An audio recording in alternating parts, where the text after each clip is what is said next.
Welcome, everybody, to the R&R Catcast, a fan-based podcast focusing on Montana State athletics. We're two dudes named Ryan from the state of Washington talking about our dear Montana State. We hope you enjoy.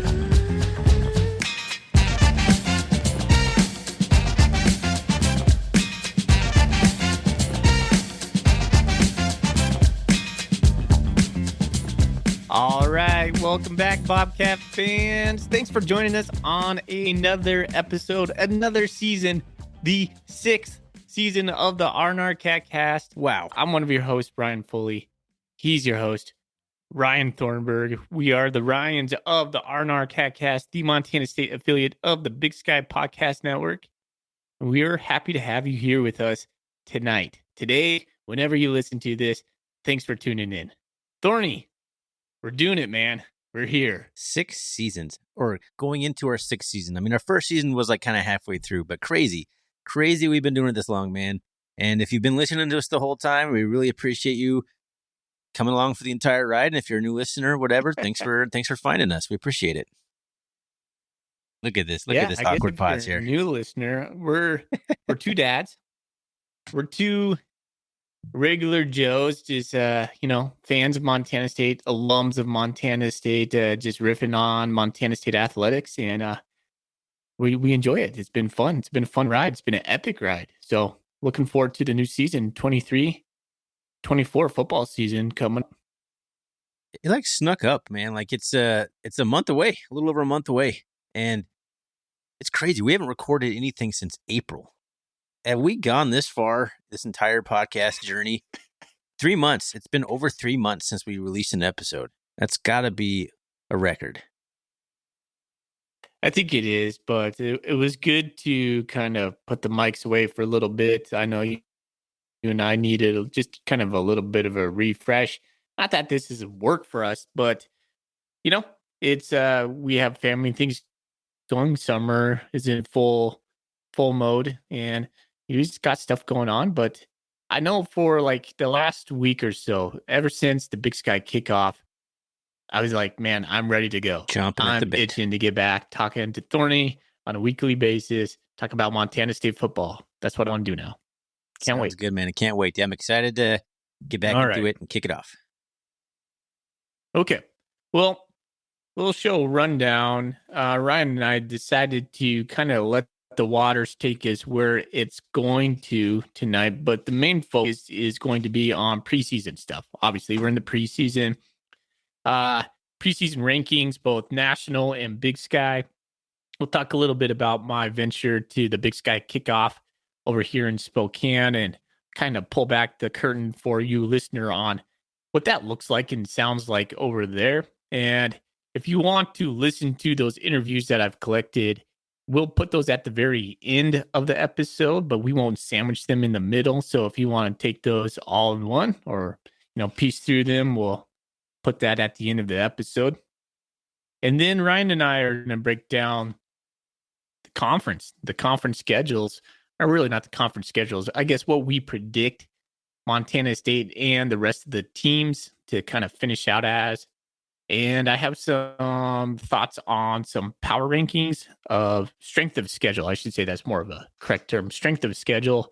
I broke down some numbers and might be interested in some of that. So a lot going on. The Foley algorithm. I'm excited to hear it.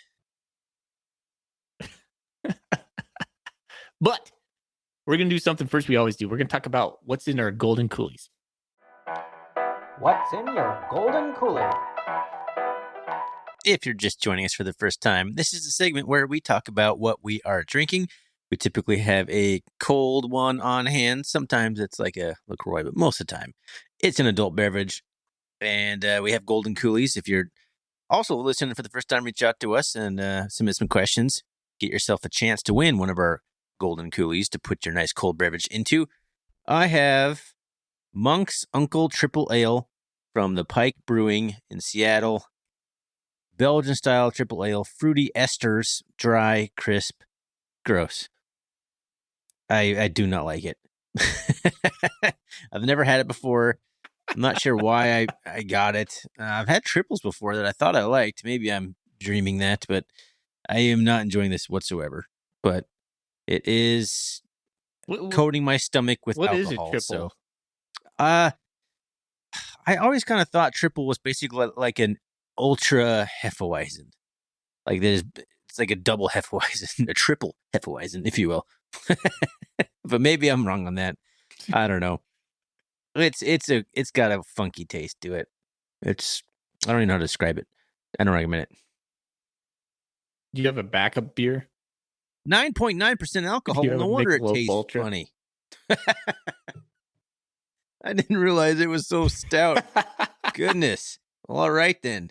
That's like 2 beers in one. That's what I thought. Yeah, that's what I thought. Oh, that's what the triple is right there. I didn't even there think you go. about that. And yes, I do have a backup beer. I had a sneaking Scuttlebutt Amber. suspicion. Oh, that's such a solid beer. You should have led with that. Anyways, okay. I have City of Dreams from Fort George, and we've talked about this. Fort George is from Astoria, Oregon. I always want to say Bend, but it's not there. It's a pale ale. It's a hazy pale. This was one of my favorite beers a couple years ago, but I'm just not into the hazies anymore. I got this beer because I did some work, some patch-up work on my, I guess, aunt-in-law was the one way I would see it, on her deck. And she just brought over some beer for me just to say thank you. So, yeah, I pulled it out of the fridge. Cheers. All righty.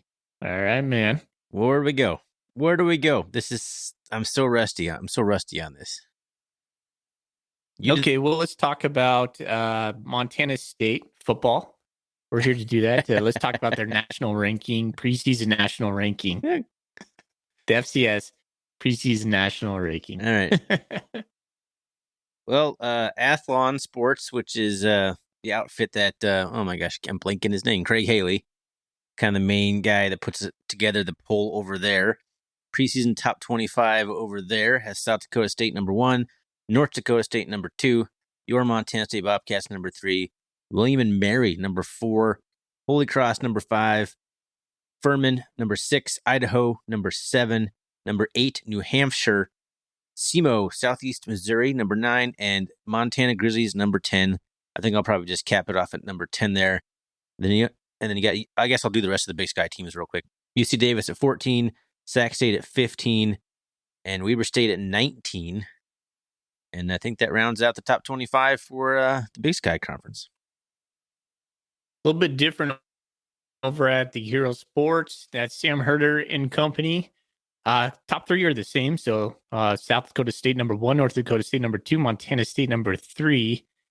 They have Idaho tied at number 5 with Furman, Sac State at number 10. And then what I like about this poll, well, I like Montana State being number 3, but number 16, Montana, University of Montana, number 16. You just don't see that very often, which is, we could talk about that, but we're not here to talk about the Grizzlies. UC Davis comes in at number 18. And I think that's it for Sky teams in the top 25 over at Hero Sports. You say UC Davis is 18 there? Thornton, do you think? Yeah, that's true. Oh, interesting. Yeah. My question to you, real quick. I don't want to riff too much on these national polls, but does it bother you that Montana State's not number 2? Do you think Montana State should be above the Bison? I mean, it feels like Montana State could be above North Dakota State. Like I would have I don't think anybody would object to that. Well, excuse me. I think a lot of people felt Montana State could have taken North Dakota State last year, like in Bozeman or, in a neutral field or something like that. But I don't know. The way that North Dakota State has steamrolled the Bobcats every time they've played for like the last decade, it's hard to say anything else. I mean, you have to kind of take that into account. It's impossible to separate that. So I'm okay with it, but I feel like Montana State should have been number 2, but I'm okay with number 3. Yeah. Well, then here's another question for you.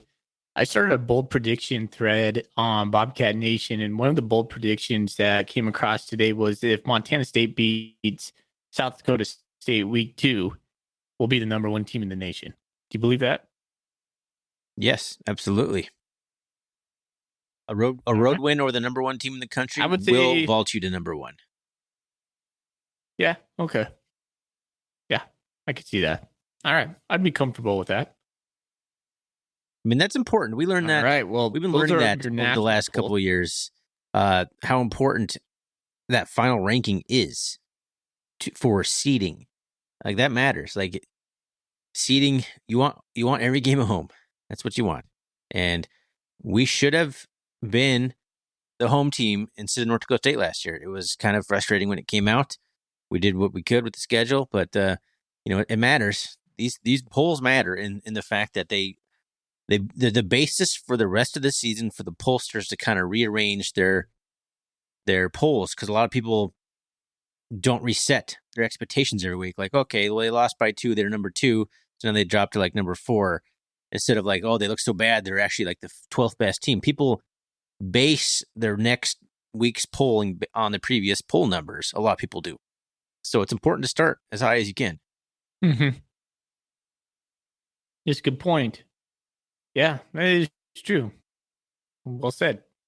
All right, let's move over to the Big Sky, the coaches poll, and the media poll. Those were released just right prior to a week ago, essentially right before the Big Sky kickoff over here in Spokane. Coaches poll had MSU as number 1, UC Davis as number 2, Sac State number 3, Weber number 4, Idaho number 5, the Grizzlies at number 6, Eastern Washington number 7, Portland State number 8, Northern Arizona number 9, Northern Colorado 10, Cal Poly 11, and Idaho State number 12. The media poll is largely the same, but there's a big difference. I wonder if you'll notice this one, Thorny. Montana State's number 1. They got 26 first place votes. Idaho jumped from number 5 to number 2. And this is the media poll. So they got 8 first place votes. U of M jumped from number 6 to number 3. They got 2 first place votes. I wonder who that was. Sac State, number 4, they got 3 first place votes. UC Davis, number 5. Weber 6. Eastern is the same at 7. NAU, PSU flip-flop from 8 to 9. Northern Colorado, Cal Poly, Idaho State. That's such a big discrepancy. This is the first time in a long time I can think that the coaches poll might be better than the media poll. Like, it makes more sense to me. It's hard to say, man. So, like, I know, well, we'll talk about like the Big Sky kickoff days, but the Idaho is like the media darling right now. They are the hot girl on campus. Mm-hmm. And I think the media is a little bit in love with them. They got some good, I mean, Hayden Hatton, like preseason, like Big Sky, offensive MVP. I mean, people are touting him as like pretty much the next Cooper Kupp, essentially. Jason Eck, he's got a kind of a magnetic personality. They got a young upcoming quarterback in Giovanni McCoy, was a raw freshman last year, but earned freshman of the year. So there's a lot to like about him. Coaches put them at number 5. Media puts them at number 2. Number 5. If you have that kind of expectations, I think Sam Herder put him at number 5, right? Yeah, I mean, he voted him 5th in the nation. Yeah, yeah. So yeah, that's a big thing. And then seeing Montana at number 6 in the coaches poll, and then number 3 in the media poll, I think the coaches poll kind of more accurately reflects to me where the Grizzlies are at right now than the media. I think the Grizz just continue to get the benefit of doubt. I don't know why. They are just, I don't know. The Grizzlies just have some sort of name recognition that just doesn't go away. So good for them, I suppose. But we'll see. We'll see how the Grizzlies do. They got, a lot of new storylines over there, some new coaches, and we'll see what they do. But so I just thought there's just that big jump from 5-2 for Idaho between those two polls, and then U of M going from 6-3. I just thought that was really interesting. I mean, you said it best. The media is in love with Idaho right now, but there's always one team that is a rockets up and has a good playoff game and wins a playoff game or whatever. The next year, everyone's in love with them, and a lot of times those teams don't repeat.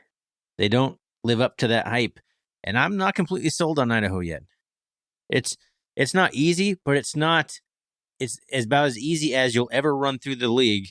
Is when you're a brand new coach with a brand new system and just no one is expecting what you're going to do yet. Year 2, the sophomore slump is where you really got to prove, are you for real? Was that just kind of a flash in the pan? Idaho's been so mediocre, so bad for so long that is one good season enough to completely turn around the culture over there and get them back on track? Maybe it is. But if we end up talking about this, I feel like we're still kind of not entirely sure how this episode's going to go. If we talk about how you and I voted the polls, we didn't vote in the poll, but we each scored it out, and we did more of how we think it'll actually finish instead of who we think is the best team, because those are different, unfortunately. With the unbalanced schedule, you could have a team that you don't think is that good, but they have the best schedule in the league, and they're going to be finished, 9-2 or something. But I wouldn't be completely shocked to see Idaho miss the playoffs. I penciled them in at 7-4 when I went through their schedule. So that's bubble, like at best bubble right there. So yeah, that could very happen. And I have them 5-3 in the conference. Yeah. So it's I mean, this podcast isn't about the Idaho State Vandals, but we've been ripping on those guys for a while. Dude, you want to know something? Yeah, Idaho Vandals. There you go. You know what's funny about those guys? I mean, I'm just gonna say it right now. We're just going everywhere. So I went to the Big Sky kickoff. I was there. So everybody shows up in their polo shirts that say Montana State or University of Montana or Northern Colorado. I walk outside. I get done with my interviews, and I see Jason Eck. Jason Eck's in a full suit, and none of the coaches are in suits. They're just in khaki pants and polo shirts. Like I said, they have the athletic, athletic issued Montana State stuff that they're supposed to wear. No, not Idaho. No, X in a dialed up suit, button down, collar, chest hair hanging out. And then Hayden Hatton and who was it? It was Jermaine Jackson, one of their another wide receiver they have. They're wearing their prom get ups. They're full on dazzled just as the suit. And he's, just look at me. This is my fancy car kind of moment. Idaho walks in there and they're dressed to the nines. And I'm like, man, Idaho wants all the shine right now. They better put up or essentially shut up, in my opinion, because they're asking for it, man. They're asking for it. Well, swag is not in short supply in Jason Eck's program. just the way that they celebrated Washington Grizzly last year. They're not afraid of the spotlight. They're not afraid of the heat. But they're drawing attention to themselves. Everyone's in love with them right now. We'll see how it plays out. I'll talk about them a little bit more when we get into ranking out the conference, how I picked them, but pretty interesting. All righty. So let's talk about, what do you want to talk about? Do you want to go into my experience over here in Spokane? Yeah, since we're kind of in the that's a good segue right now. So yeah, go ahead and tell us what you found over there in Spokane. What you saw. What you saw, Foley. Is that the segment? So was blessed enough to go to the Big Sky Conference for the kickoff for the 4th time. And I was just recalling that. I mean, we're starting to get these old hats going on. Big time. 6th season of doing this. 4th time going to the Big Sky Conference kickoff. It was a little bit rushed for me this year. I was going on a family vacation, so I showed up a little early. It was at a new venue. the Northern Quest Casino, and the very first thing I noticed is right when you walk in, you smell like cigarettes because it's a casino floor. No, that's Jason Eck. Other than that, the ball. Just smoking heaters outside. Jason Eck and Bruce Barnum.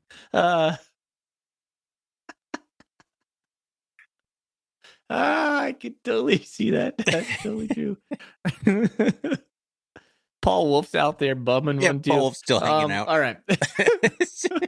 He's still here. Paul Wolf's still just hanging out. Spokane, Doubletree.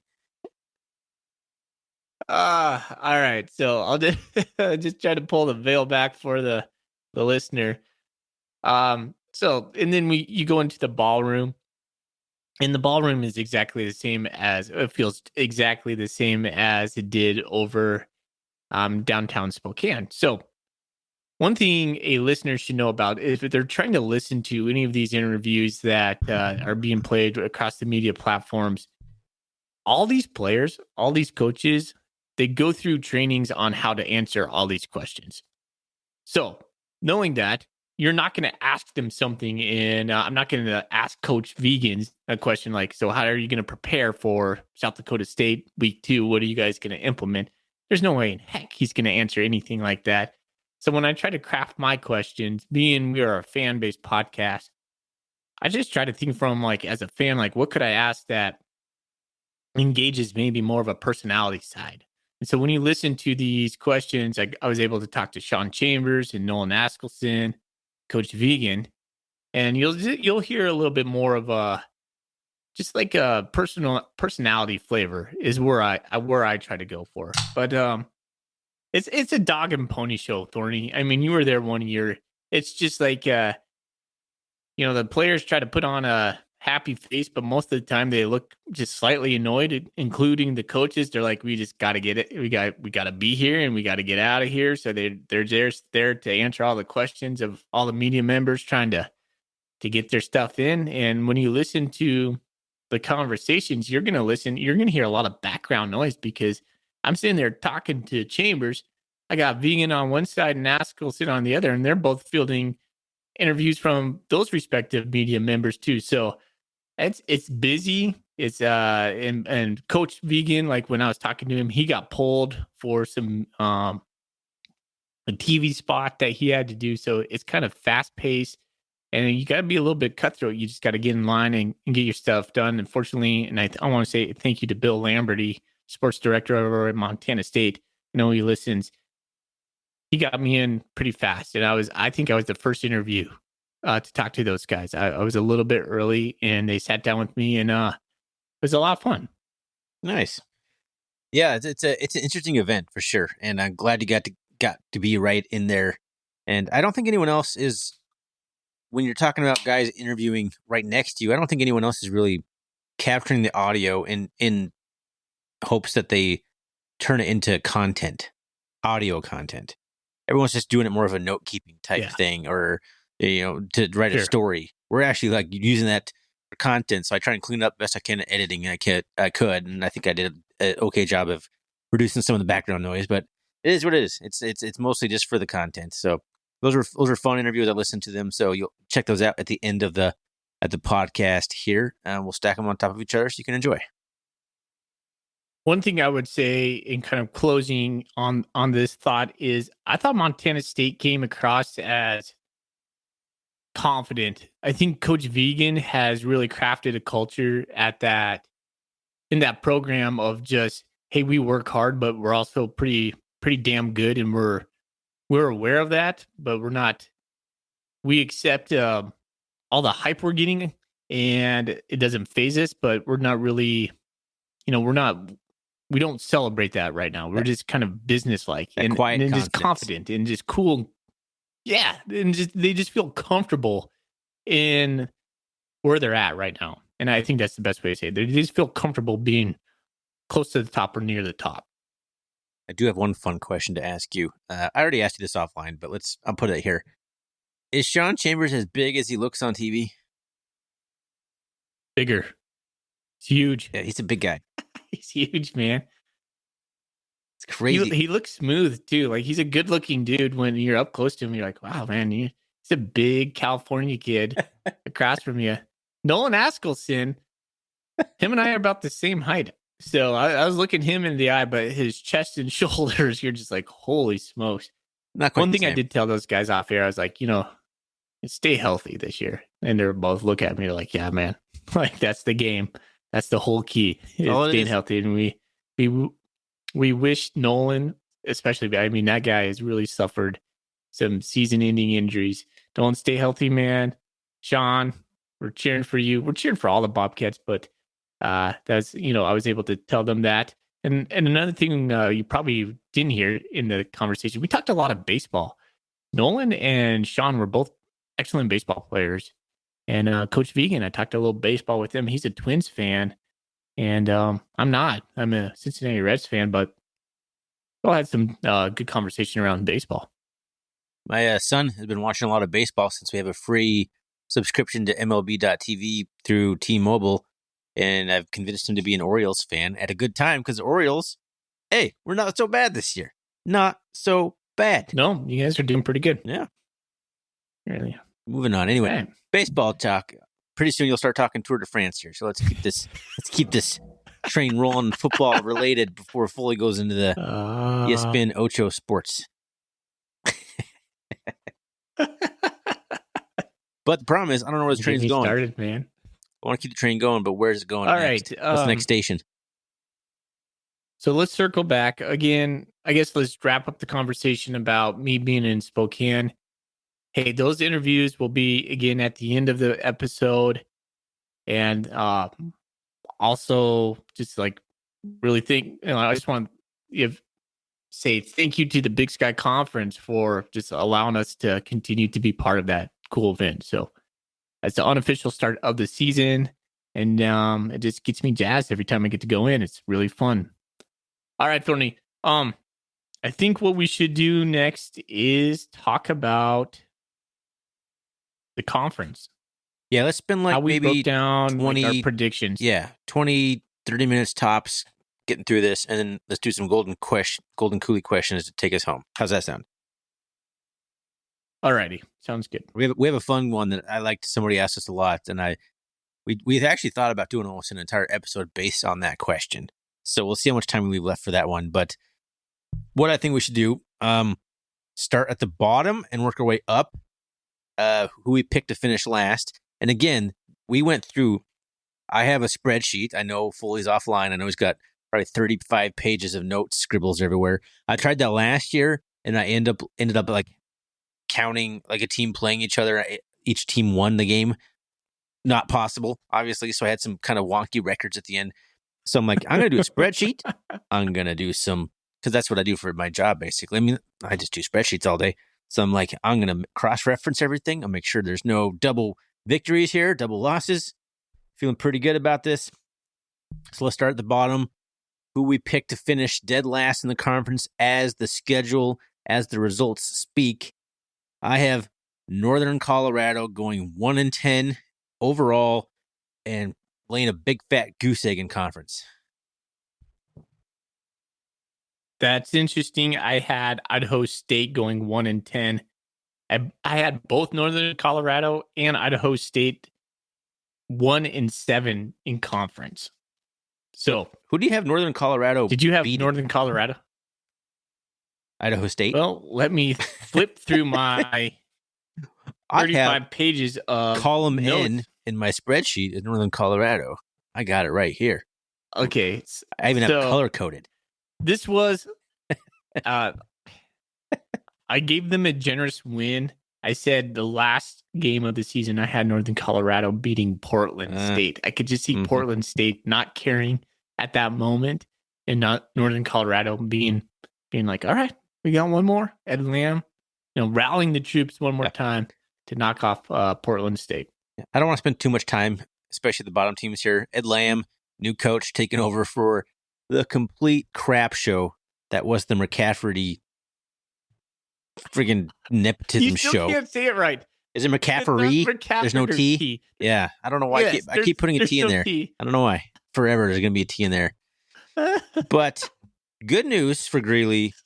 The administration staff over at Northern Colorado your clipboards are probably safer. So that is good news. Less you can decrease your clipboard budget slightly. Okay. So Thorny, did you at least have ISU as number 11? Let me scroll back to the left. Yeah, I have them 1-10 overall, 1-7. Their only victory over Northern Colorado.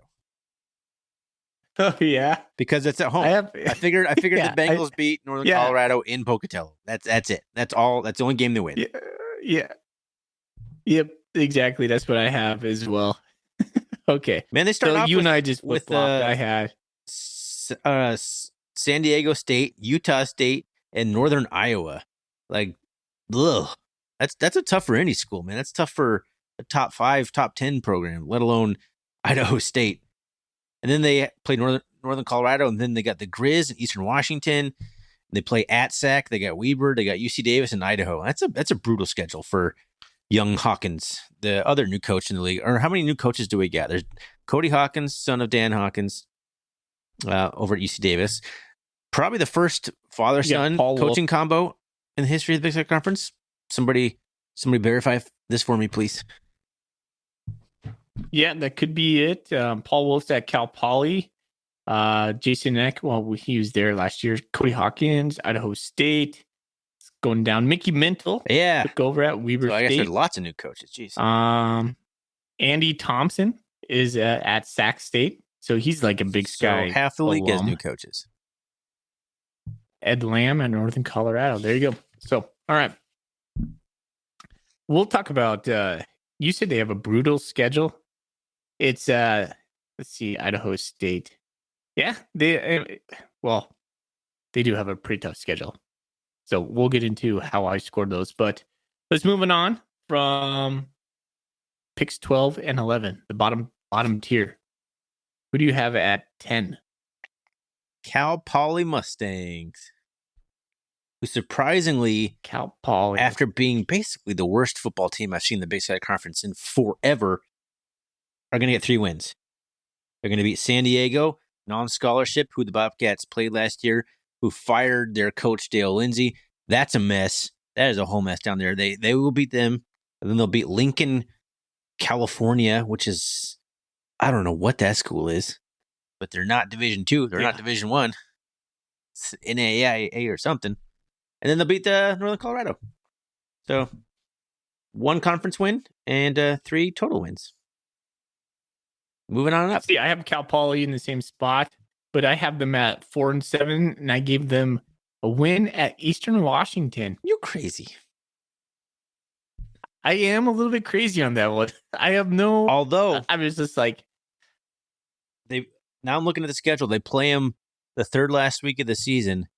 And if Eastern has anything like... I think they might this year, and they had last year, where they're not good. Giving up. They're going to give up. Eastern Washington, when they're still playing for something, versus Eastern Washington when they are out of the playoff picture, 2 completely different football teams. Another thing to think about Cal Poly has a 5-star recruit as their quarterback. Oh, yeah, that's right. Heward. Yeah. Yeah. Young Heward. From Washington. He could be a difference maker. So, I don't know how... Didn't Cal Poly have like a 4-star guy from Oklahoma State last year or something? I thought they had a big-time transfer at quarterback last year who was okay against the Bobcats. Sermon? No. Anyway, let's not spend too much time on Cal Poly either. Yeah. They're going to be bad. They're going to beat 2 they're going to be a non-scholarship FCS program. They'll beat some school I've never heard of, and then they'll beat one other team in conference, probably Northern Colorado. Maybe Eastern Washington, like you say. Ooh. Actually misspoke. My next team was NAU. I had them at 3-8. Ooh. I had Cal Poly at 4-7. So NAU. By the way, Cal Poly, when I scored it out, by far has the toughest schedule. Not even close. I want to ask you real quick. When you're talking about our predicted order of finish, you're only talking about the conference rankings, right? Like overall records don't matter.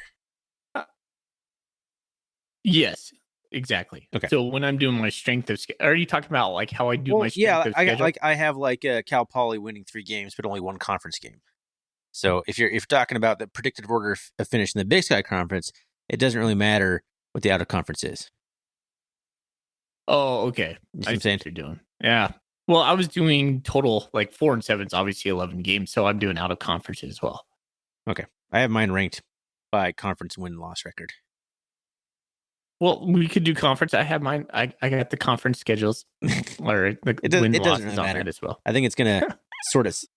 It's only going to matter when we get closer to the top. This bottom half does not matter. Okay. NAU 4 All and right. 7. Okay. I got them at... you said... Well, I'm sorry. What did you say? 3 and 8? Yeah, NAU. I have it at 3 and 8. I don't think NAU's can be good at all this year. They haven't... Like, I can't think of a single player for NAU off the top of my head.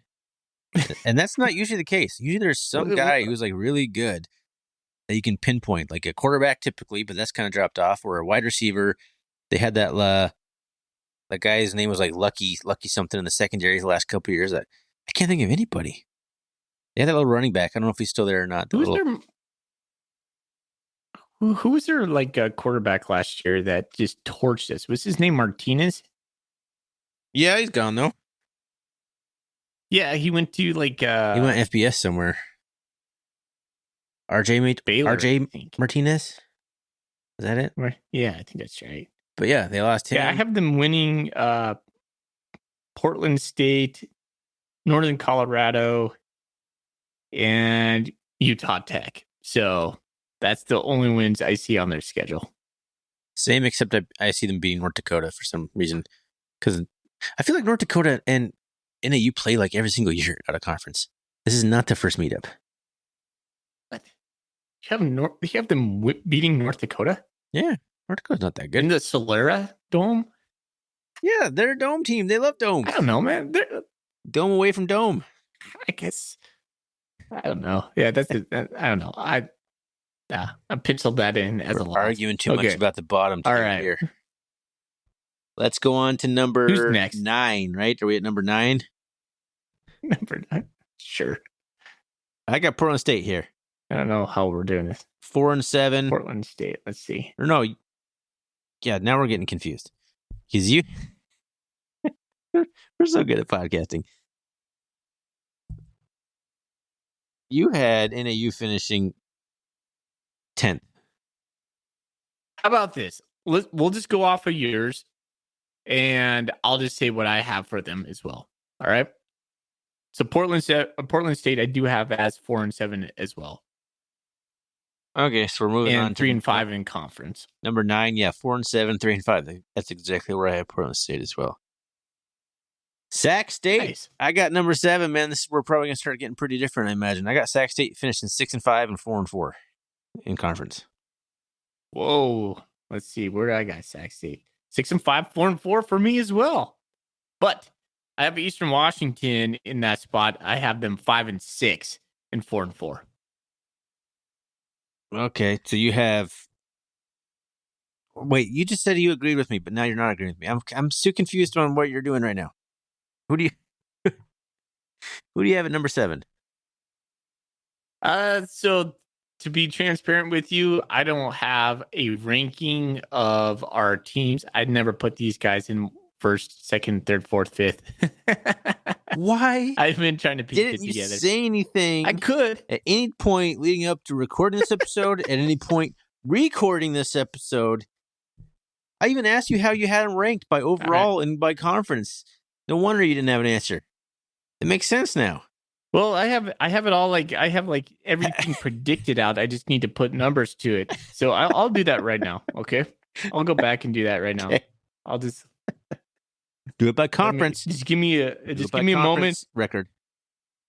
Doing it by conference? Oh man. Okay. That's all that matters. When you're who won the Big Sky, it doesn't matter if you beat Utah Tech and out of conference or if you beat Stanford and out of conference. It doesn't matter. Okay, would you believe this is going into our 6th year, folks, listening right now? Still. Are we at the top of a game? I believe we're at the top of a game. This is Pete Garner, our CatCast right here. All right, I'm going to recap for the folks while you sort your numbers out. I have Northern Colorado finishing 0-8. I got Idaho State finishing 1-7. I got Cal Poly also finishing 1-7. Northern Arizona finishing 2-6. And I think that's probably where I am with Foley. I'm done. Okay. Start at the bottom. All right, I'm done. Give me 12 through 9. 12 through 9. So I had Idaho State finishing last in conference, 1-7. Then I had Northern Colorado, number 11, 1-7, but 2-9. Yeah, total. Cal Poly at number 10. And then number 9, Northern Arizona, 2-6. 2-6. In conference, 3-8 overall. So we pretty much have the exact All same right. bottom 4, just slightly flip-flop. You don't think anybody's laying a goose egg this year? No, I don't. Okay. I feel like someone always is over, at least recently. Yeah.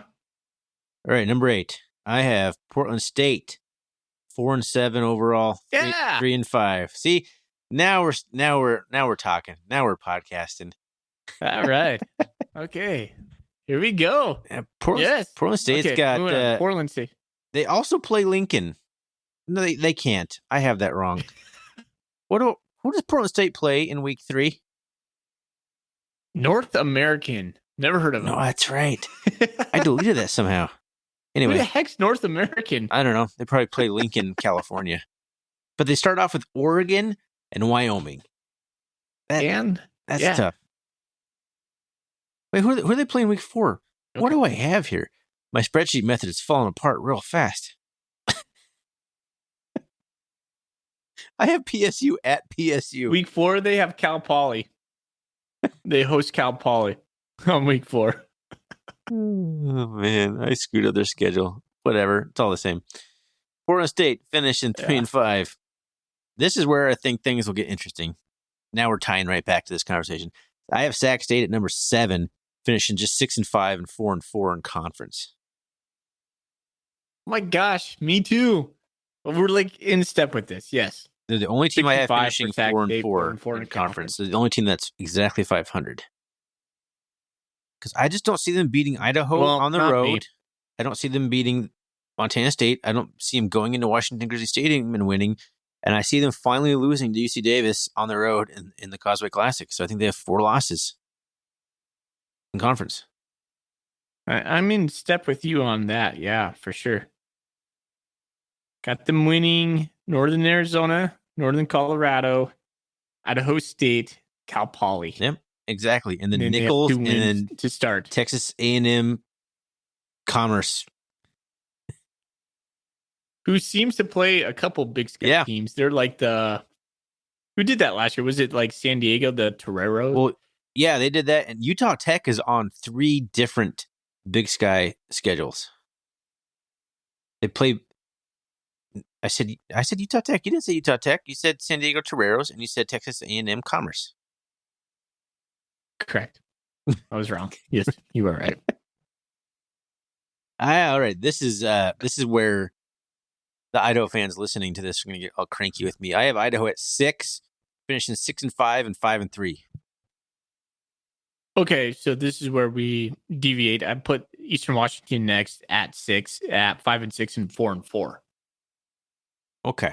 I did have Idaho at 5, 7-4 and 5-3. So same conference schedule, but I got them one more win overall. So you think they're going to are they going to win one of their FBS games? Are we talking Idaho or Eastern Idaho. right here? Yes. Let's see. How did I score them? Pull back. So they open up with Lamar, so that's a win. At Nevada, I'm giving them a win at Nevada. I think they can beat Nevada. So yes, I think they can. And then they lose at Cal. Yeah, I think they lose at Cal too. Well, that's what I gave them. Fair enough. They're going to start. I think they're going to start 2-1. So if we both, I think they, if our conference predictions come true, then they have to win an FBS game, because if they lose both, like I have them penciled out, 6-5, 5-3. That's borderline. That is super borderline playoffs. That's probably out. Sure. Let me ask you: Do you think they win Sac State? Because I have them beating Sac State but losing to Eastern. That's exactly how I have it too. So I like it. So I got them winning Cal Poly. I got Idaho beating Montana, losing to Montana State. They're at Northern Colorado. They're going to beat the Bears. I have them losing to Weber, and then winning Idaho State. Pretty much exactly how I have it too. The only difference is I have them losing to Nevada. That's the only difference we have in Idaho. Yeah. All right. So number 5 is where I have Eastern. I have them at 6-5 and 5-3. So something deviates there between us. This is the first year I cannot tell you who Eastern's quarterback is. Don't know. And I'm looking at their schedule. When was the last time you could not tell me? So if you also have Eastern's quarterback, if you also have them beating Idaho, they play Idaho State, Portland State, Cal Poly, and NAU. You're telling me they lose one of those games? Eastern? Yeah. Well, I'll just go through what I have. Must have them losing start at off Portland versus State, North then. Dakota State. Yeah, it's a loss. Hold on. So I'll just go through there. So at North Dakota State, they're going to lose. Start off against the Bison. At Fresno State, I have another loss. Southeastern Louisiana, I have them as a win. At UC Davis, I have them as a loss. Idaho, like I said, I penciled that in for a win.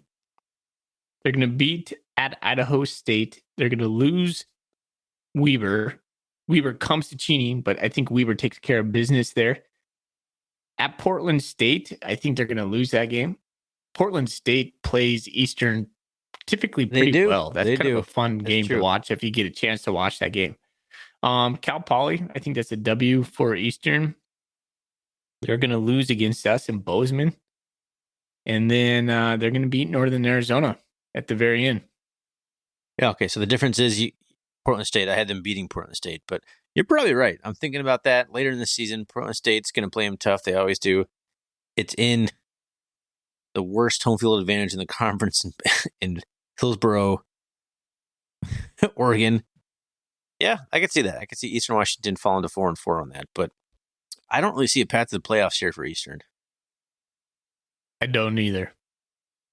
That's a tough schedule. It's weird to think about Eastern just being like middle of the conference. And that's exactly where they ended up in the preseason polls. Both coaches and media put them right in the middle, 7. I guess 7 or 6 would be right in the middle. I think they probably have the biggest chance of anybody to surprise people. Of all the teams on here that I'm expecting a little of, Eastern Washington could easily win a couple games to finish 8-3. Yeah, that's a good point. Number 4, UC Davis making the playoffs this year. 8-3, 6-2 overall. They got a super easy schedule. They're going to lose to the Grizz. They're going to lose at Weber. They're going to beat everybody else. See, I have number 4 as the Grizz.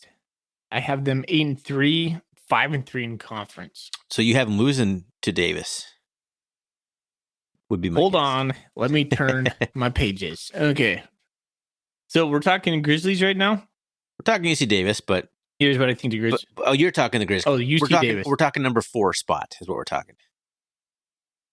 All right. So I'm going to go through my number 4 team, the Grizz. I got them beating. They're not starting with Butler. Who are they starting with? Butler. That's what I have. Are the Grizz starting with Butler? Yes. Yeah, Butler. Okay. I thought they were starting with Ferris State. Anyways, they're going to beat Butler on, and they're going to win at Utah Tech. That's a weird at. So Utah Tech used to be Southern Arizona, right? No. Dixie State. Dixie State. Okay, yeah. They're not Southern Arizona, Southern Utah. Yeah, there's no Southern What's Arizona. Southern Utah called? Southern Utah is still Southern Utah. Yeah, still the Thunderbirds. Oh, there you go. Yeah, okay. So Ferris State, so the Grizz are going to start with 3 wins. No, 4 Isn't wins. Ferris State 5 like wins. the They're going to defending, win at Northern. The Ferris State's like the defending Division 2 champ, aren't they? Yeah, I think so. So there'll be some talk around that game. Yeah. So then they go to Northern Arizona. I still think the Grizz start out 4-0. We're actually 5-0. So here's the deal. They play Idaho State in Missoula. So the Grizzlies are going to roll off 5 victories in a row, and everybody's going to be going, the Grizz are back. Momentum. Momentum. Bobby Houck crafting his momentous schedule. Yeah. It's going to take... never mind. Sorry. And then the quarterback gets hurt. They're going to lose and then they lose like 5 games in a row.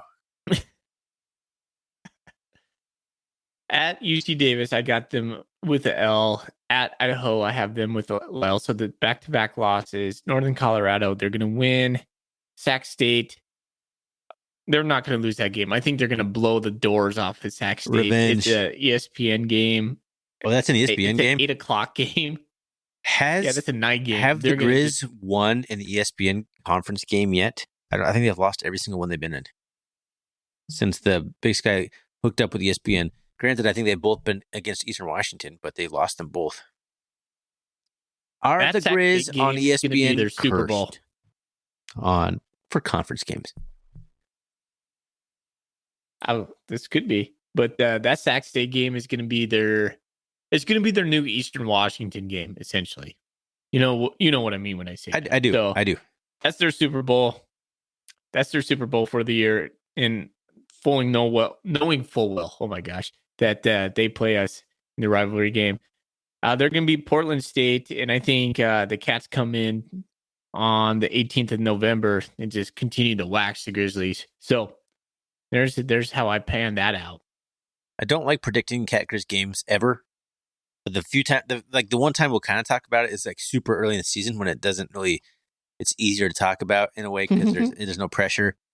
Right. Until the Grizz prove they can stop the +1 run game, but that the Cats run, I can't pick against the Cats in this game. The only time the Cats lost to the Grizz is when they had a quarterback who didn't like to run the ball as much. And that wasn't his forte. Matt McKay. I mean, you had guys like Chris Murray beating the Grizz. You had Troy Anderson beating the Grizz. Those guys couldn't throw a ball anywhere. So, anyway. Unfortunately, when I penciled this in, I had the Grizz finishing third, 9-2, 6-2. The only difference I have between your Grizz game is I think they beat UC Davis. I think that's the only difference I have from what you just read. Because I also had them losing to Idaho and the Cats. So I think they have 3 total losses, but they're going to finish 6-2. They'll probably get like a 4 seed and have a home games all the way to the championship game. Based solely on their soft ass schedule. Lose. I think, it's not as soft as you think it is. Like when I did my strength of schedule, they're right next to us, actually. Their hard games are not on the road. So I didn't take account when I did my strength of schedule. I didn't take account for home versus away because I was you got to build that into the algorithm in the whole system. Build it in. I didn't know how to. Okay. All right. Let's move on. Okay. We're getting up against this 20 minutes. But we're going to talk about this. Yes, we are. Number 3. I had the Grizz. I have Weber State 8-3. All right. So I had Weber 8-3, and 6-2 in the conference. You have the Grizzlies. So turn over to Weber for me real quick. Weber State, Mickey Mental, new coach. I don't know anything about these guys, man. Like, I know who's that guy that was quarterback for Weber against us at the very end of the season. Braxton. He's back. No. The B, right? So, yeah, he's the guy that came in because we hurt the other quarterback, and then he threw a couple annoying touchdowns at the very end to keep it close. You know who I'm talking about. Sure.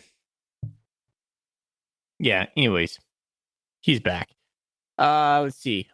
Weber's to start off with Central Washington. That's a win. At Northern Iowa, I got them as a win. Me too. At Utah, that's a loss. Okay. They're going to lose against us, Montana State. That's us. Northern Colorado, I got them as a win. Northern Arizona, I got them as a win. I have them beating UC Davis. That's a coin flip. And I have them beating Eastern Washington at Idaho State. That's a win. I have them losing to Idaho late in the season and a win at Cal Poly. Man, I had the same thing for you, except they beat Idaho. So they basically lose to Utah, Montana State in week 4, and then they don't lose again. They finish 7-1, 9-2, and finish second in the conference. There's talent down there. They got a pretty easy schedule. They got the 10th easiest schedule according to my algorithm. Of all of the coaching changes in the league, I'm least concerned about Weber State. Jay Hill's got that thing built up right now. Weber State's invested in facilities. They have a culture going. Jay Hill was there for a long time. And was Mickey Mental part of Jay Hill's staff? I can't remember. Last year he was, yeah. He was the offensive coordinator. That's right. Like last year was his first year, I think. But either way, I think he can keep it going, and he's got a pretty nice schedule to work with. So I think Weber State finishes second, 9-2. Same record as the Grizz, but they finished 7-1 versus 6-2 for the Grizz. So number 2 for you, is that who you have? I got Davis, number 2. Davis. You just have them beating Weber, basically, right? And they finished 7-1. I have them 9-2, 7-1. Yeah, they have the easiest schedule out of all Big Sky Conference teams. UC Davis easily takes the cakewalk schedule. Yeah, you heard a lot of people talking about. Only losses I have is Weber State and Oregon State. That's all I have. That's all I could see them losing. Yeah, you talk about people picking UC Davis kind of as a surprise team, whatever. It's not that I think UC Davis is like the second best team in the league. It's just you look at the schedule, like they're gonna finish well. I had them at 6-2, but they can easily be 7-1. They could easily. They could possibly go undefeated in league with that schedule. I mean, they could lose at SAC. That's a rivalry game at the end of the year. So, I mean, at worst, I see 3 losses for Davis. Montana, Weber State, Sac State. Potential losses for them. Yep. They're not going to lose to Eastern at home. They're not going to lose to Cal Poly, NAU, PSU, or Idaho State. Those are all pretty much as guaranteed as it gets. I mean, Eastern could be tricky, but it's at home. So, blue. Yeah. So, Davis, I got number 4, but yeah, they can finish as high as number 1. Who's your number 2 team? Weber State. So I have Weber State at number 2 because they're only going to lose to Montana State in league, is what I penciled in. So that's basically the only difference between you and me is Weber State and UC Davis, because you have Weber State losing to Davis, and I have Davis beating Weber State. That's the only difference in our top 2 there. And that's a coin flip game. That'll be a fun game to watch. Both you and I have Montana State number 1. First time since we've ever done this podcast that we both are in agreement. Montana State, or even ranking Montana State number 1. I don't know, maybe last year I would have to go back. I think both of you and I had the Grizzlies above preseason. Probably. Montana State, knowing that we lost like Troy Anderson, Daniel Hardy, Lance McCutcheon. Yeah, exactly. Yeah, last year was I was a little uncertain after that amazing run to the title game, after losing all that amazing senior talent. I remember being a little uncertain. Brent Vigen was last year flash in the pan, all that storyline, all that good stuff. The offensive line, I remember being pretty concerned about them. My apologies, all you guys listening out there. You guys were fantastic last year. I ate some serious crow. But yeah, when the schedule first came out for Montana State, I'm like, that is brutal. All of the road games were against playoff teams. Every single road game for the Cats in conference is against a playoff team. But that doesn't look so painful now when Sac State lost Troy Taylor and Weber State lost Jay Hill. that softened the blow a little bit. I'm not saying it's easier. I'm not saying it's easy, but I actually think the Cats can run the table in conference looking at the schedule. I think we got Weber, first conference game of the season. I think that's an advantage for the Bobcats because Weber State probably still be trying to figure out a little bit what they're doing with the new coach, trying to kind of figure things out a little bit early on.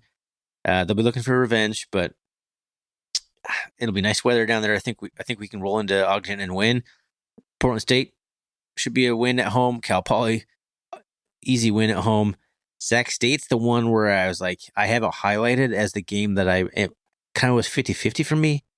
On the road, I just feel like we don't play real well in California. That could be tough. Idaho, I feel like people might pick that game as a game we're going to lose. I feel like being in a dome is going to suit the Bobcats really well. We can run that. Tommy Watt can make as many cuts as he wants in the dome. I don't know. I feel like we played in Northern Arizona around that same time last year, and then that went down to the very wire. So I don't know if I believe that. I have that game as a loss, and I have us losing to South Dakota State. I penciled in us as 9-2 and 7-1 in conference. Did you have anyone else 7-1? Yes, you had UC Davis 7-1. It was UC Davis. Okay. Yeah. Yeah, I could totally see that. I mean, but when you're talking about comparing the Kibbe Dome in Moscow, Idaho versus the Walk-Up Sky Dome, which is just a weird venue. It's really high elevation and it's really hard to get to. That's not quite the same thing. Everyone struggles at NAU, like everybody. It's just a weird place to play. So I'm not sure I buy the good point dome problem necessarily. There'll be lots of Bobcat fans, I think, at Idaho too. So that'll be a fun game. It could easily be a loss. So don't get me wrong, but I think the Cats win that one, and then the rest of it, NAU, Eastern at home. Eastern presumably second last week of the season, probably not going to be their best football, their best foot forward. And then we got the Grizz, which, like I talked about, until the Grizz can stop our running game the way we are running it now, I don't see anything changing until they prove they can change it. 8-0, baby. Outright champs. That's Can't what believe I have. it. I cannot believe it. Both you and I are sitting here espousing Montana State as their number one and feeling completely comfortable. Yeah. And that's go back full circle to the conversation about me going to the kickoff and talking to these guys. Comfortability. That's how I felt when I was there at Montana State. They just seem to own it. Coach Vigen is as cool as a character as I've been around. That guy, he doesn't seem to get rattled. He gets it fiery for sure, but I don't feel like this is like I asked him a question about it. I was like, does this keep you up at night? Like the pressure of being at Montana State. Montana State's at an all-time high academically, just athletics. The whole institution, Montana State is just buzzing right now. I was like, does the pressure get to you? He goes, nah, I enjoy it. You want to be at a place like that. I was like, there you go. Yeah, that's the answer. There you go. Wouldn't be here if there was no expectations, yep. Right? Lots of places you could coach and I love it, man. Win 4 games a year and keep your job for 10 years. Ernest Collins, Northern Colorado, prime example of that. Do things the right way. Great guy, good coach. Like as far as like turning young men into men, but winning football games, not so much. But he stayed there for 9 years? Was Ernest Collins? He was there for a long time. Plenty of guys like that. But you want to be at a place where that's not going to cut it. Thorny, we're like an hour and 5 minutes into this. Well, should we call it a day? We're going to tack on the Golden Coolies and... So we're going to tack on the interviews at the end of this. Or do we just want to do one big fat episode? Why don't we just finish off the Golden Coolie questions? I feel like, I don't know. I feel like it's going to be in there 20 minutes of talk, though. Oh, yeah. That last one is going to take a while. But you ain't working tomorrow. What do you think? All right. If you want to go for it, man, we can do it. Bleeding Blue asks us. First question right off the bat. Coming in hot, Bleeding Blue. Does WMG, Willie Mac Garza, have a job come November? Yes, he does. Yeah. I think that's don't care for how sure. bad the defense is playing. I don't think they'll be bad. I'm not saying that, but I'm just saying I don't. Even if they're atrocious, I just don't see Vigen firing anybody in the middle of the season. Just doesn't strike me as that kind of guy. Maybe he'll take over play calling duties. Maybe he'll all right, Daly, you're calling it from here on out. He's not going to fire anybody though. Yeah, can see that. Yes, I would agree with you. He does have a job come November. No matter, I mean, the elephant in the room is, hey, DUI for both of our coordinators. Seems to be like a non-issue for some reason. We've been talking for weeks, months. Do we address this on this podcast? That we'll call that addressed. I mean, yeah, that's probably as much as I want to say on the DUI situation in our program, which is just not a good look. But it's apparent that we're going to keep the guys in the program and just move on and do what we can to help them out, whatever we're going to do. So they both have jobs in terms of performance on the field by the end of the season. I do think that the defense is going to be better. We'll talk. I do too. We'll talk. For no other reason, like if you could just say second year under the same scheme, yes. You take the next one. Okay, Thorny, getting back on track. I'm going to go to the next one. Joe Catch Joe. That's a fun name. Joe Catch Joe. Diggity dump. Joe Catch Joe. Sorry. Will our secondary take a step forward now that we have a full season of Rylan Ort? I think so. Rylan Ort's probably part of it, but I also think like Drew Polidor going to safety is a big deal. I think that's a better fit for him. I think Miles Jackson's going to have himself like a breakout season opposite of Simeon Woodard. I think Simeon Woodard's just going to have a better season. He had a fantastic freshman year. Sophomore season, kind of a little slump. I think Simeon's going to be doing just a little bit better back there. Also think our nickelback, I think having Lavelle Price and Keaton Dallard, I think is one of the, from what I've heard could be one of the guys that could be one of the breakout stars of the defense. So overall, yes, I think the secondary is going to take a step, and it has a little bit to do with Rylan Ort, but I think it has way more to do with just comfortability within the system and just players being players. Yep. I think we've got some dogs out there. I don't think last year was a combination of maybe the new coaching mechanics, not a good mesh, and also just a little bit of deficiencies in talent. Like, I don't want to pick on anybody here, but Kendrick Bailey needed to be better than he was last year, and he got a lot more minutes than you would like him to see. And then the transfer from Arizona, Reddy Short, just didn't really pan out. So I think, like you said, full season of Rylan Ort and Drew Polidor, I have big expectations for. Just that alone, I think it's going to make the secondary better. Just those two guys, just the safety play alone will take a step forward. All righty. Let's get to the meaty question that we've been preparing for. Yes. Way too much preparation. In fact, like I have, okay, let's just read it and then we'll get into it. Lager Cat. And Lager Cat, you're just going to win the Golden Coolie because this is it's a fun question. Good one. It's fun. This is week 1. Yeah, it's a really good one. You're the coaches for the week. Foley is the OC. Thorny takes on the DC role. Who will your starters be? When I saw this one come across, I just got pumped. I was like, yes, this is a great question. Yeah, because you got the offensive coordinator. Like, all right, picked you as the OC, man. How come Foley got to be the OC? Huh? Well, I thought defense is actually a little easier to pencil this one in because when it comes to offensive line, we have an embarrassment of riches, and I had to go do some research. I contacted Bill Lamberty.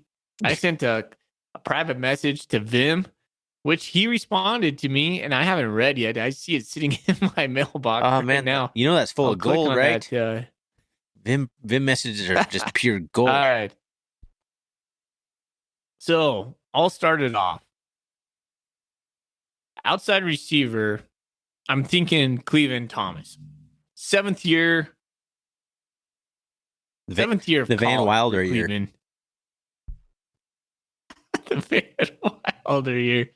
I think that guy, well, one, we all know he came on late last season and he was just having himself His game against South Dakota State a was year. fantastic. He was like the lone bright spot on the offense against South Dakota State. Okay. So Cleveland, I got it as the X receiver, what they call the slot receiver, the H receiver, the big dude. And I'm going to have trouble with his name, Lanyata Alexander Jr. Am I saying that right? The last name is Alexander. They call him Junior Alexander. His name is Lanyata, Junior Alexander. but they just call him Junior. Well, I'm going to slot him in there because Taco's hurt. So, which is unfortunate. I'm going to slot. Yes. And then Z receiver, a guy we've never saw, but we've heard he has elite speed, Ty McCulloch. So, haven't seen him, don't know what he looks like. There's not even a picture of him on the website yet, but heard Vigen talk about him. Behind him would it be like a guy we know about, Christian Anaya. I think he's kind of an up and coming receiver for the Bobcats. Whoa. Okay, so pump the brakes those are my here. three Okay. He asked us to name starters. Don't be going all too deep on me. I did not prepare for too deep. I got my starters, and that's what I got. Don't ask me for a too deep. That's fair enough. All right. So this is where I went off the rails a little bit on a crazy train offensive line. I'm going left tackle, Rush Reimer. I think he's the prototypical left tackle. I know he came out of spring as a guard. No, I just think they're trying to get him position versatility. Left tackle, Rush Reimer. Okay. Preseason. Is he preseason All-American or is his Big Sky first team? I can't remember. Anyways, he's a badass. Let me look up Rush while Reimer. you keep talking here. I'll find it. I'm going left guard, Omar Abidian. And I'm not sure if I should put JT Reed on that side because that's where he was playing in the spring. Here's the thing, Thorny, and this thing you and I probably have never talked about. Playing left and right side is not as easy as we probably fans think.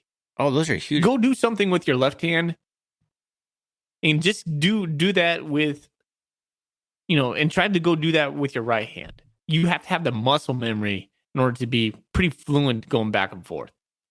So I'm going Omar Abidian, left guard. I'm going Justice Perkins in center. I'm going JT Reed on right guard. And then I'm going Connor Moore. You got Connor right Moore tackle. sliding in there. And I could... Yeah, see, I don't know, though. That's one thing I'm like, well, because I don't know if he has a right tackle. I don't know if he's ever played on the right side. I know he's played on the left side. Fully. Can he learn the right side? If not, Marcus Ware would be a perfect fit in there. So I got to stop you here. I'm all Ryan in my Foley. head on this. You're not a fan picking this out. You're the offensive coordinator. Okay? Make the decision. Who's starting, Foley? Who's starting your game? All right. Yeah, I'm going to put Connor Moore. I'm going to put him in his big ass chin All right. out on the right side. That is I got big face. dudes on the tackles. He does, man. I love it. All right. This was a hard one for me. Quarterback, I just did not say Tommy. I was going back and forth. I was like, Sean Chambers, Tommy. Sean Chambers, Tommy. I went with Tommy. Okay. Tommy Malott, starting quarterback. Okay. Good. Running back. This was another tough decision for Good me. Luck. 3 people came to mind. Elijah Elliott, Jared White, and Marquis Johnson. I picked Elijah Elliott. I think Elijah Elliott's going to be our bell cow this year. I think it's none of those 3. I think Marquis was like, I was leaning into Marquis. I'm like, I love watching Marquis have the ball in his hand. That guy, he's like lightning in a bottle. I love watching him. So I almost put Marquis Johnson. I don't think it's either. I don't think it's any. Hey, of those 3, I am man. the offensive coordinator. All right, who is it then? Are you? I give you one chance. So to tell me. are you thinking that Lane Sumner is number 4 back in this rotation? Oh my gosh, I love Lane Sumner just as much as everybody, but he's not Elijah Elliott, man. He's not he doesn't have the speed of Marquis Johnson. He does everything well. He just doesn't he doesn't do anything elite. Okay, well, you're the offensive coordinator. I'm just a lowly defensive coordinator over here. I mean, tight end, I got Derek Snell. How could you not? I mean, Trayton Pickering, come on. Like, embarrassment of riches right there. Yeah, I'm going Derek Snell. They're on the field at the same time, right? Is there a fullback and tight end? Yeah, you call that 12 personnel. Yeah. Well, I mean, how many starters have you named? 2 tight ends, 1 fullback. So you get like 3 wide receivers, a running back, quarterback, 5 linemen, tight end. Okay. Don't do math right now, Thorny. Yeah, I was hoping you were counting along because I actually lost count in the middle of me talking. I don't like to listen to myself. I got it done. I tuned myself out really well. Okay, that's a good looking offense, Foley. It's a good looking offense. What's your first play? Thank you. What's your first play from scrimmage? Oh gosh, I wasn't prepared for that. I'll get back to you on that one. Okay. Well, tough one. One that I think you did prepare for. I want to stick. No, I got it. Okay. Timeout. I got it. Wheel route to Derek Snell. I love the wheel route. Of course, you would say throw it to the tight end. Of course, Ryan Foley, as the offensive coordinator, throws the ball to the tight end first play of the game. Nothing wrong with that. I'm just saying, of course. I'm just saying it fits. The shoe fits. That's all I'm saying. Yeah. Breakout player. Ooh, for me? Which one? Offense or defense? Offense. Yeah. Offense. Cleveland Thomas. That's a good pick. Me a breakout player of the year. That is a good pick. I like that pick. Okay. Are we switching to defense now? Okay. Yes, sir. Let's do it. This one is solidified in some spots, but there's definitely some question marks I have. Sebastian Valdez, Blake Schmidt, easy interior. Best interior in the conference. Those guys played really well together last year. They got better as the year went on. They're going to be bigger, stronger, faster this year. Valdez. Can I make a point? All-American picks. That's the one place where Montana State. Hold on. That's the one place where Montana State needs to have improvement, though. To do. Not improvement with those guys, but with the depth. Absolutely. That's the place where Montana State got worn out. Those 2 players were taking probably what do you think, like 80, 90% of the snaps? Let's just say 80%. I guess South Dakota State. They need to be taking 60 to 65. Yeah. Yeah. So, that's a place of improvement for Montana State. I feel like we can. No, it's okay. I feel like we can have a whole episode on maybe more breakdowns of the offense and defense if we want to. We still have time before the season rolls around. But you're right, absolutely. Beyond the starters, that's where things really have to improve. I have Brody Grebe on the strong side. I got Kenneth Iden trotting out there on the left side. I like Ben Seymour. I like him a lot. I think he is a pass rusher. I think Kenneth Iden is kind of in that same mold. I'm not sure Kenneth Iden is big enough, but I just feel like you bring Kenneth Iden out there on first downs and maybe even second downs, and you bring in Ben Seymour on third downs, or maybe it's second and long or something like that. So if you're asking for my starting guys trotting out there, play number 1, Kenneth Iden. You shaking your head over there? What are you doing? What's going on? I think Kenneth Iden is more of a third down guy. But so is Ben Seymour, unfortunately. Third and fourth down guy. Someone's got to take a step to be the every down back. Or every down edge. Excuse me. I don't know. That could be a weak spot, maybe, perhaps. That could also be a spot if David Alston figures it out. He's the only one who's got the real size for that spot. Kenneth Iden is not necessarily... Would you call that the weak side?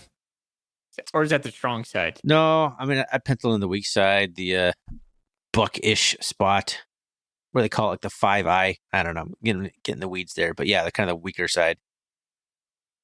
Okay.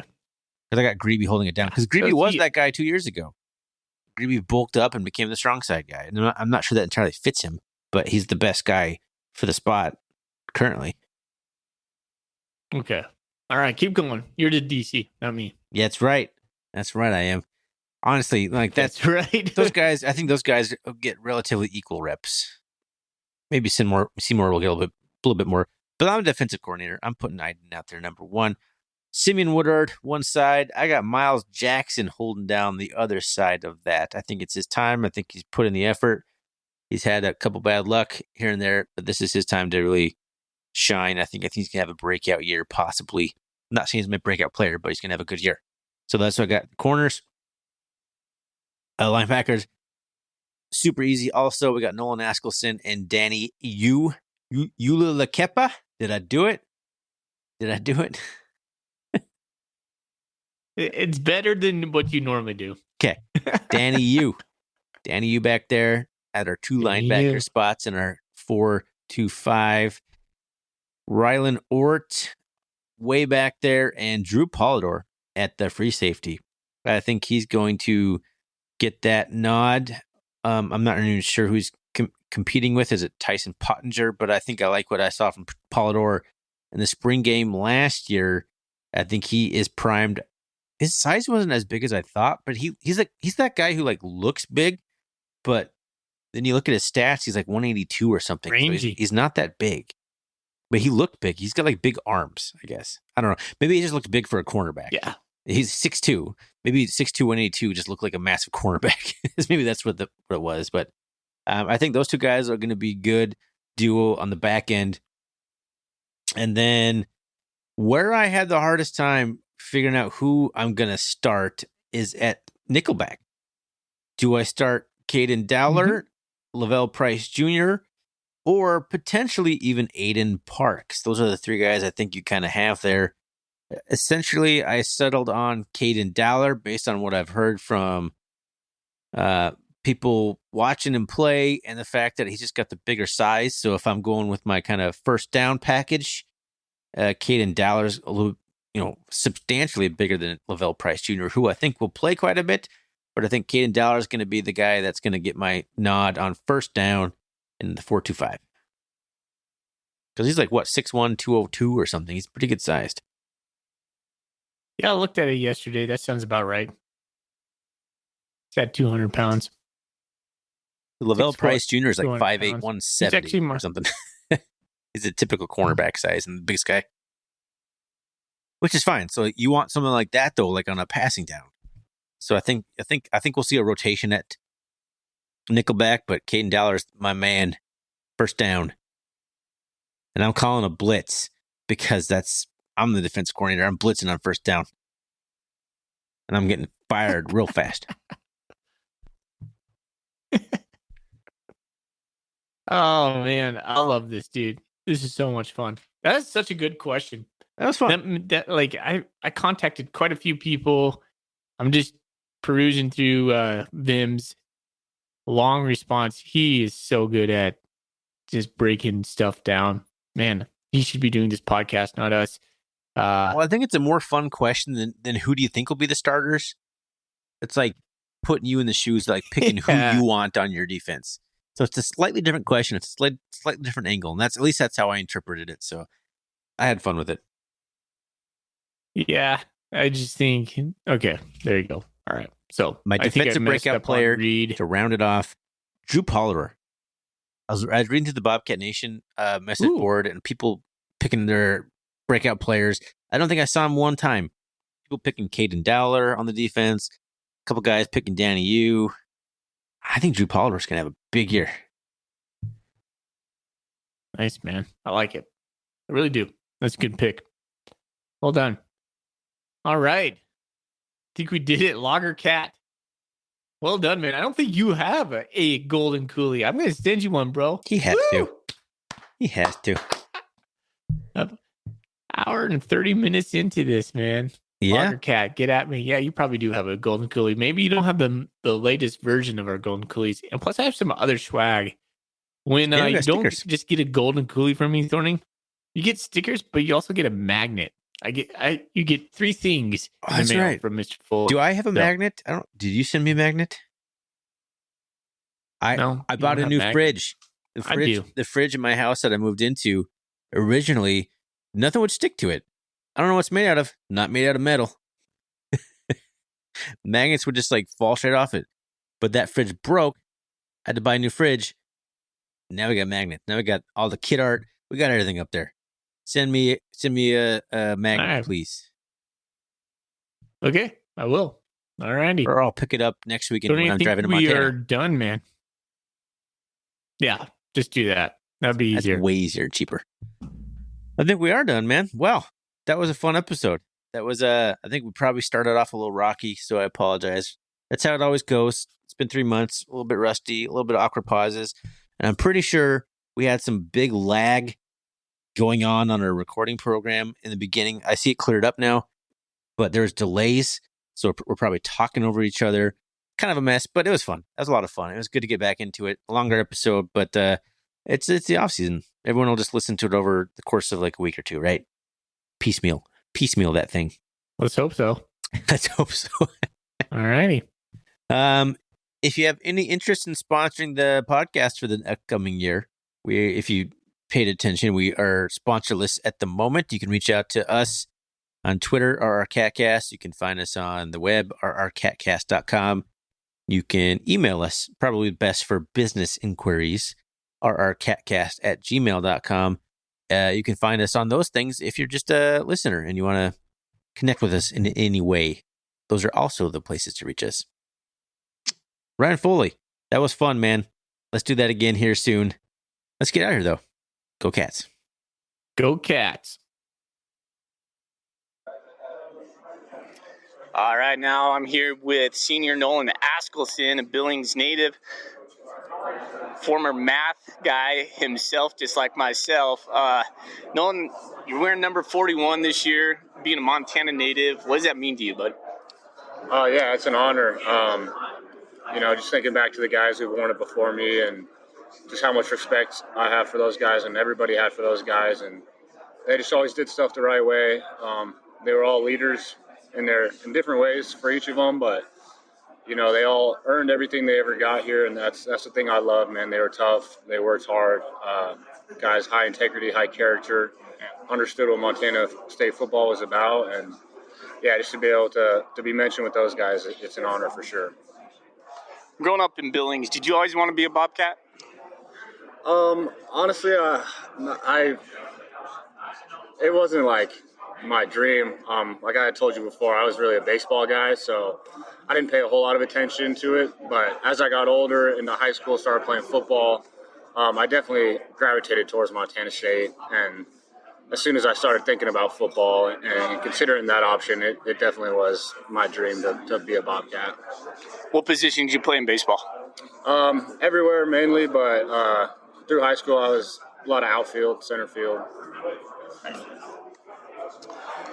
Same question I asked Sean is, what do you think your role is on our team? Oh, that's a tough question. Obviously as number 41, you kind of gotta, I wouldn't say heart and soul of the team, but you gotta bring that toughness. Definitely a lead by example. Just gotta be tough, have heart, remind guys of the big picture, remind guys why we're here, what we do. And just on defense, just fly around, make plays, special teams, do whatever they ask me, man. I love special teams. I want to play on all of them. I just want to do whatever I can to help the team win. I know I'm going to ask Coach Vigen about this, but it's probably a little bit about leadership in my eyes. I mean, you and Sean are here as like leaders of the team. How do you guys mentor the young guys coming into the program? And what does Coach ask you to do for that? It's tough for young guys because I think we have a really strong culture and we expect a lot out of ourselves and a lot of accountability. So, some guys who may come in a little bit immature, you kind of just got to take them under the wing, try to tell them how we do stuff, but more importantly, show them how we do stuff, lead by example.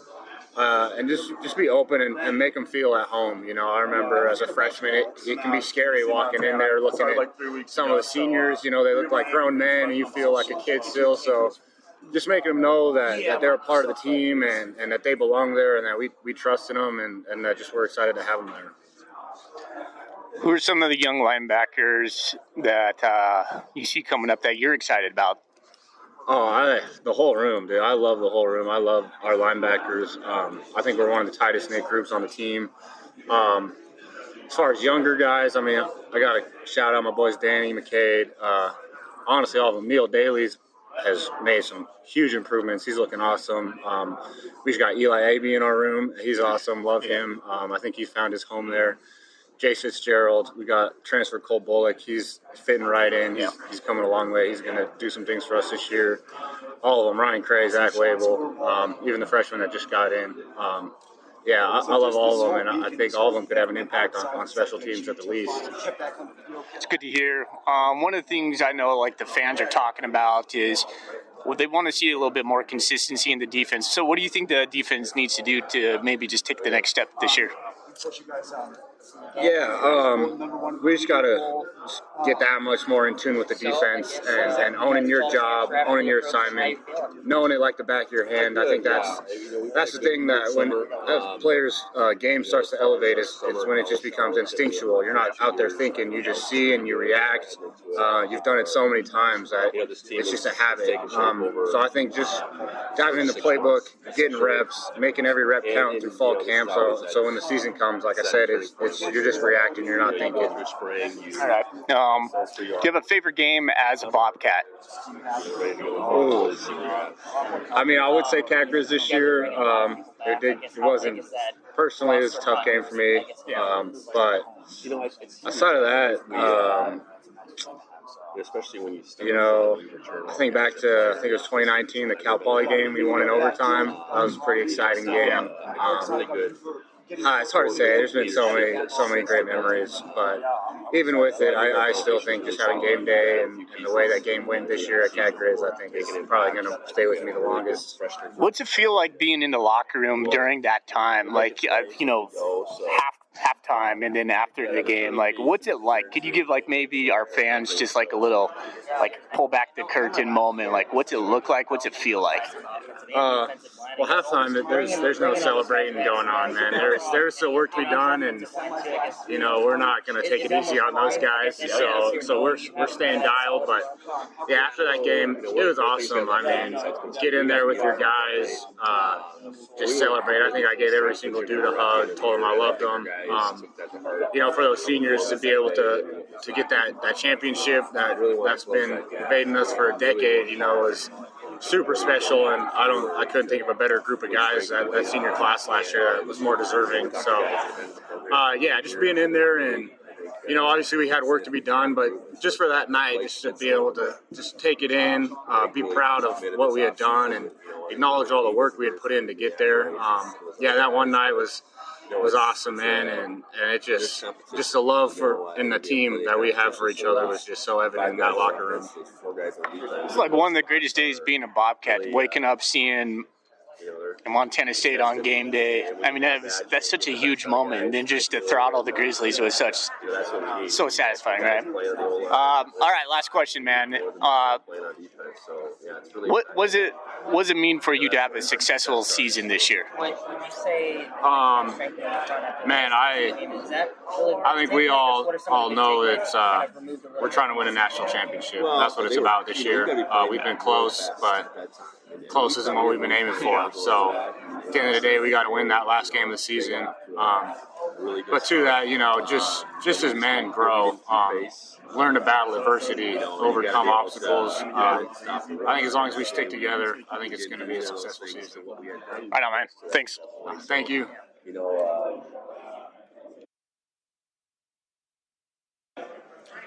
All right, this is Ryan Foley with the R&R CatCast. I'm sitting here with Sean Chambers.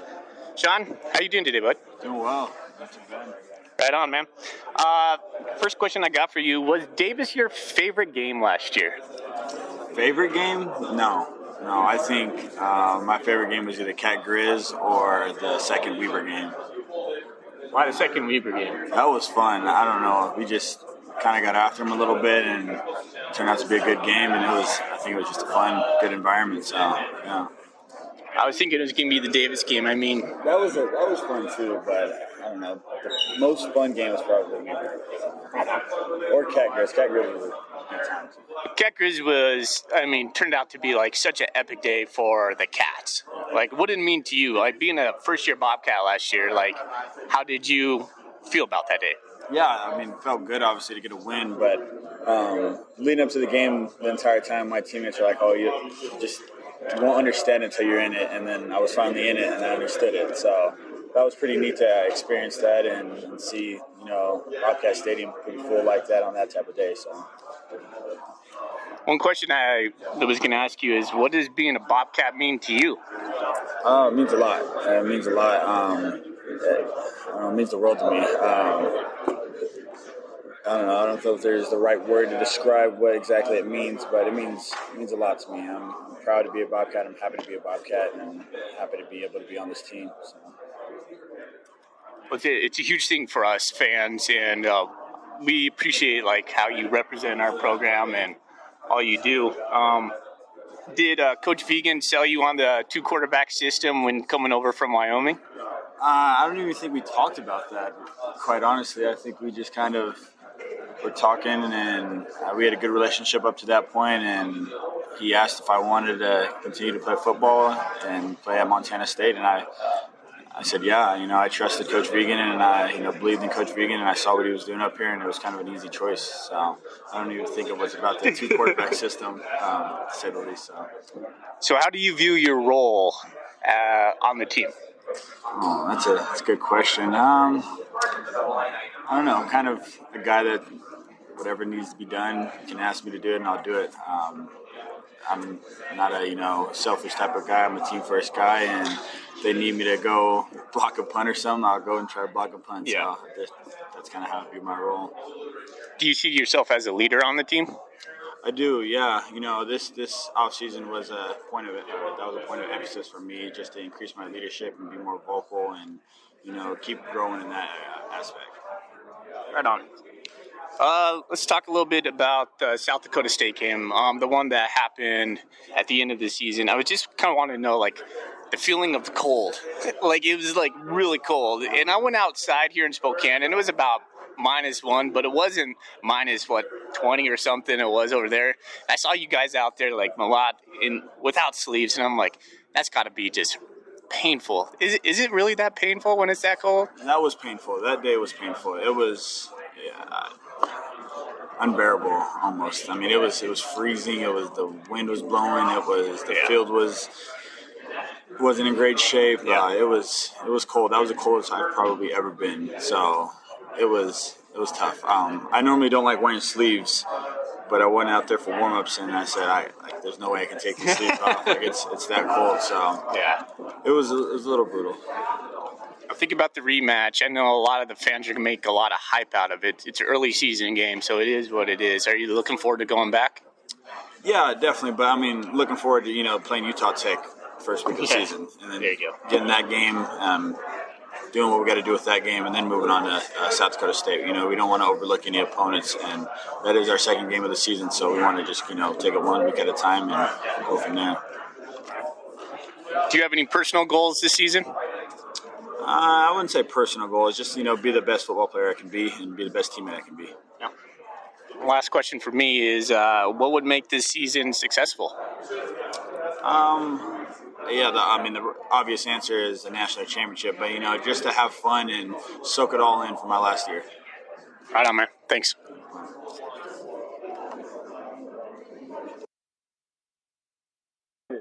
Good, yeah. All right, now I get the pleasure to talk to Coach Vigen again for going on year 3. I once had a boss tell me, as I'm a teacher, he told me, he's like, you're never going to really know your role until about year 3. Does that ring true for you? Yeah, I think maybe in totality, you come in, you try to put all the things in place that you think are the priorities, and you do that.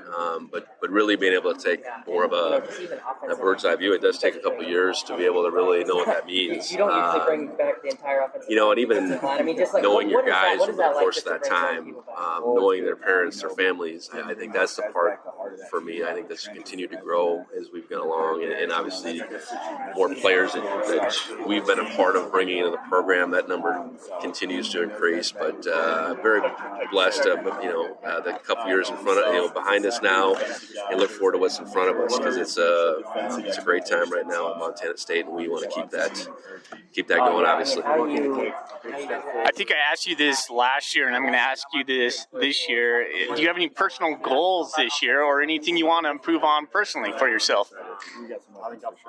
Well, you want to be as good as you can in supporting your players, your assistants, and I think that's always evolving. You always got to be learning and growing in this business, this profession. And whether that's something as simple as creating opportunities for the guys off the field, or how you are, in particular game settings. We have the luxury of returning quite a bit of our staff and them getting to know one another better and vice versa. So, no, I think it's just, continuing to be as strong a leader for both groups as we possibly can, and obviously take the season as far as we can. I'm going to switch gears and talk about the quarterbacks for a moment. Sean's to your right. When you were recruiting Sean, did you have a two-quarterback system in mind? Was that the plan? I had worked with him at Wyoming for 3 years, so I knew the type of player he was. I knew the type of person he was. I knew at the same time he knew full well that Tommy Mellott had just led us to the national championship. But we needed, I think, that run that year. I think it was clear that we needed better depth at that position, and ideally getting a guy with experience was what we were after. And so things really aligned for us to add a very gifted, talented player in Sean that knew full well what he was getting into. So whatever that meant, two quarterback system, plays on the field when they were together, alternating them. I don't think we necessarily had a blueprint for that. But we figured this is going to make us a better team. Sean will make us a better team, better offense. And Tommy, I called him. It was the Sunday after the national championship, saying, "Hey, here's what we're going to do. Don't read anything in this. It's nothing to do with how you perform. We just, I believe that he'll come in and he'll make us better." And Tommy's like, "Whatever you think, Coach." That's awesome. So yeah, it's a really unique situation that cherish it as long as we have it going on. My mind's going to, are we going to see maybe a third quarterback this year as well? Could that be a possibility? Well, I think Bill Lamberty would like us to have 4 out there at some point in time. No, I don't know. I've been pleased with our continued development of that position. Yeah. Jordan Reed's continued to come a long ways and is healthy. We got a couple of young guys in that group as well. Jordan's young for that matter, but we'll see. I think we're going to be better suited beyond those two, and we'll see where that takes us. I got a leadership question for you. I'm always interested in leadership. One for you would be like, how do you cultivate leadership in your program, and then how do you lean on these guys next to you to carry that out? Yeah, you really try to empower them. For one, listen to them. Listen to their thoughts, their opinions, and really make that a year-long process. So a lot of our leaders were leaders last year, but you're bringing in new guys to the fold. You're losing some really good leaders to graduation. So you can try to get them in the same room, that group you identify, going back to January, and have informal discussions, formal education to some degree. Coach Herron, our strength coach, he's been invaluable to me. He's willing to take that piece on because he's around those guys on a daily basis, much more than any of us, the rest of us coaches, really. And so it's a two-pronged approach from myself and him to grow them to empower them, like I said, and you want them to own the leadership. Yeah. And we have a group that is willing to do that, because you got to be willing. There's a risk that goes along with being a leader, and we got a group of guys, and we try to put together a leadership group that has, in this case, 6th-year guys, 5th year, 4th year, 3rd year, 2nd year guys, and then have every position group in part of it too. So you got this up and down, this across the ways group that what was the reaction? is learning, but really owning it, like I said, amongst the whole team. Super honored. It's good to hear. Yep. All right, then this will be my last question for you. Then, I guess Montana State is at an all-time high right now for media. Everywhere you look, we're a very successful school, a very successful program. Does that keep you up at night? Do you feel the pressure of that, or is that just something that just fits with your personality? Well, you want to live up to that, obviously, and you want to be a place where there's expectations, and you want to be some place where it's not just maybe about the football team's success. The university's thriving, the community's thriving. A lot of people that care. There's a lot of people that are invested. So I think those are all things you want. So, reflecting on that, what are some not keep me up at night, but I'm very grateful at this position I'm in. Being a coach and having the tools necessary to do the things you want doesn't happen everywhere. And to be someplace that I feel like we have the tools, we have the support. Embrace it rather than try to worry about it, I guess, is the way I look at it. Yeah, right on. Well, appreciate your time. Yeah, Thanks, for Coach. sure. Yeah, thank you for all you do. Yep.